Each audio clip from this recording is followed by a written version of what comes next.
और चलिए छत्तीसगढ़ के बाद अब बात मध्य प्रदेश की कर लेते हैं, जहां राजधानी भोपाल में दिग्विजय सिंह के बयान पर अब आपत्ति दर्ज की गई है। बीजेपी के बाद संतों ने भी मोर्चा खोल दिया है। महामंडलेश्वर आचार्य शेखर ने सवाल खड़े किए हैं। क्रांतिकारी संत डॉक्टर अवधेश पुरी ने भी सवाल पूछे हैं। हिंदुत्व यदि डंडे उठाने वाला होता तो सालों तक मुगल शासन नहीं करते। दिग्विजय सिंह हिंदुत्व और सनातन की परिभाषा बदल रहे हैं। तो देखिए बयान आपको सुनवाया था, जहां पूर्व दिग्विजय सिंह ने हिंदुत्व को लेकर, सनातन धर्म को लेकर एक बयान दिया था, जिसके बाद सियासत भी गरमाई थी, पलटवार भी देखने को मिले थे। और ऐसे में अब बीजेपी के बाद संतों ने भी मोर्चा खोल दिया है। महामंडलेश्वर आचार्य शेखर ने सवाल खड़े किए हैं, तो क्रांतिकारी संत डॉक्टर अवधेश पुरी ने भी सवाल उठाए हैं और कहा है कि अगर हिंदुत्व यदि डंडे उठाने वाला होता तो सालों तक मुगल शासन नहीं करते।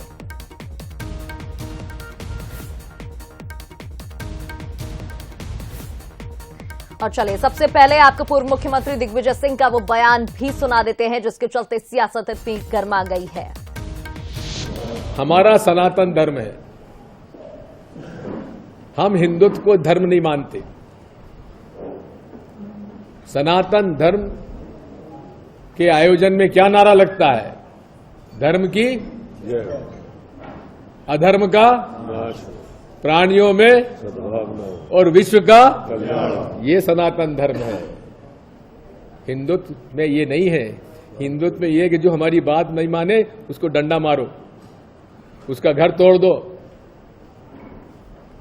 उससे पैसे खा जाओ।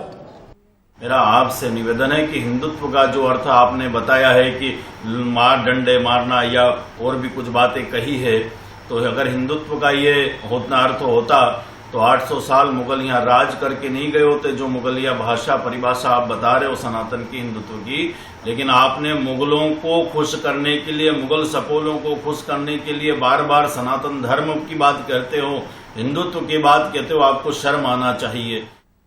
कांग्रेस के वरिष्ठ नेता श्री दिग्विजय सिंह जी का यह बयान कि हम सनातन धर्म को मानते हैं लेकिन हिंदुत्व को और हिंदू धर्म को नहीं मानते, ये अपने आप में बहुत ही अज्ञानतापूर्ण है और हिंदुओं में एक भ्रम फैलाने वाला बयान है।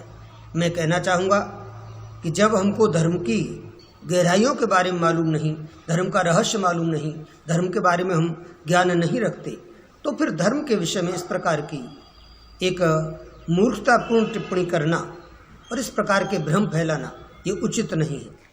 और चलिए इस खबर पर अधिक बातचीत कर लेते हैं। हमारे साथ executive editor Manoj Saini ji live जुड़ गए। मनोज जी, देखिए दिग्विजय सिंह हमेशा अपने विवादित बयानों को लेकर सुर्खियों में रहते हैं। एक और ऐसा बयान पहले बीजेपी ने घेरा और अब संतों ने भी मोर्चा खोल दिया है। देखिए, दिग्विजय सिंह जब भी बयान करते हैं तो निशाने पर भारतीय जनता पार्टी, बजरंग दल या संघ होता है, लेकिन इस बार शायद यदि उस बयान को समझे, उस बयान पर हम विश्वास करें जो सुनाई देता है, तो उस बयान की बात करें तो निश्चित रूप से इस बार उन्होंने किसी पार्टी को निशाना ना बनाते हुए हिंदुत्व पर बात कर दी और ये कह दिया कि सनातन वो है जो धर्म की जय हो, अधर्म का नाश हो, प्राणियों में सद्भावना हो, ये सनातन सिखाता। पर हिंदुत्व कहता है डंडे मारो, तो क्या ये हिंदुत्व है? तो हमें लगता है हिंदुत्व की बात कर किसी पार्टी को ना जोड़ते हुए जो बात कही है, और इसीलिए आप देखिए कि संतों की तरफ से भी बयान आना शुरू हो गए। एक तरह से कहा जाए तो संतों ने भी इस पर मोर्चा खोल दिया और भारतीय जनता पार्टी के लिए एक मुद्दा हो सकता है, क्योंकि लगातार हिंदुत्व की बात होती रही। हाल ही में कर्नाटक के चुनाव हुए, वो बात अलग है कि वहाँ बजरंगबली की बात कही गई, बजरंग दल की बात कही गई, लेकिन प्रतिशत कांग्रेस को मिल गया। पर मध्य प्रदेश या उत्तर भाषी राज्यों की जो राजनीति है वो थोड़ी सी अलग है। ऐसे में दिग्विजय सिंह का जो बयान सामने आया है तो हमें लगता है बैठे बिठाए बीजेपी को मुद्दा तो मिला है, लेकिन अब संतों के साथ आ जाने से क्या ये बड़े रूप में दिखाई देगा और मध्य प्रदेश में 2023 की सियासत क्या इसी तरफ जाती दिखाई देगी? क्योंकि बात विकास के मुद्दों की होना चाहिए, तमाम तरह की चीज़ों की होना चाहिए, लेकिन एक बार फिर ऐसा लगता है कि दिग्विजय सिंह बयान देकर शायद मुद्दा एक दे दिए बीजेपी के हाथ। बिल्कुल मनोज जी, ठीक है आपने, निश्चित ही बहुत बहुत शुक्रिया तमाम जानकारी के लिए। तो देखिए अब संतों ने भी बीजेपी पार्टी के बाद मोर्चा खोल दिया है, क्योंकि बयान ही कुछ इस तरीके का था और ऐसे में क्रांतिकारी संत डॉक्टर अवधेश पुरी ने भी सवाल खड़े कर दिए हैं।